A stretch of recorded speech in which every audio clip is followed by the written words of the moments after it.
பெருவாஸ் கங்கா நகரத்தில் திருவாசகம் தந்த மணிவாசகர் குரு பூஜையில் பக்தர்கள் புடைசூழ உள்வீதி ஊர்வலம் வலம் விமர்சையாக கொண்டாடப்பட்டது.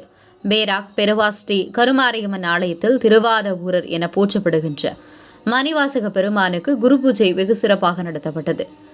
சதசர்வ காலமும் சதாசிவத்தையே தொழுத மாணிக்க வாசகர் அவதரித்த ஆணி மாதம் மக நட்சத்திரத்தில் எல்லா திருக்கோவில்களிலும் பெருமானது குரு பூஜை கொண்டாடப்பட்டு வருகிறது. மலேசிய இந்து தர்ம மாமன்றம், சித்தியவான் அருள் நிலையமும் பெருவாஸ் நாம் நற்பணி இயக்கமும் இணைந்து ஆலயத்தின் ஆதரவோடு நடைபெற்ற விழாவில் மஞ்சோங் மாவட்டத்தில் சமய வகுப்புகள் பொறுப்பாசிரியர்கள் பங்கெடுத்துக் கொண்டனர்.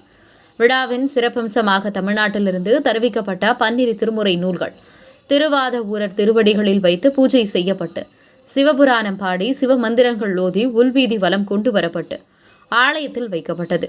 இந்த விழாவினை முன்னின்று நடத்தி கொடுக்க மலேசிய அர்ச்சகர் சங்க தலைவர் சிவஸ்ரீ நித்யானந்த குருக்கள் வருகை புரிந்து சிறப்புற நடத்தியதோடு சமய சொற்பொழிவும் ஆற்றினார். இந்து தர்ம மாமன்ற சித்தியவான் அருள்நிலைய தலைவரும் பேராக் மாநில ஆதித்தன் கோட்ட தலைவருமான கிருஷ்ணன் சுப்பிரமணியம் உரையாற்றினார். 4 குரு பூஜை ஒவ்வொரு ஆலயங்களில் நடத்தப்பட வேண்டும் என்பது மாமன்றத்தின் கொள்கை. அந்த வகையில் குரு பூஜைகள் ஆலயங்களில் ஏற்பாடு செய்து வருவதாக குறிப்பிட்டார். திரியேடு இடத்தில் எனும் சமய நாடகத்தை ஆலய சமய வகுப்பு மாணவர்கள் திறம்பட படைத்து அனைவரது பாராட்டையும் பெற்றனர் என்பது குறிப்பிடத்தக்கது.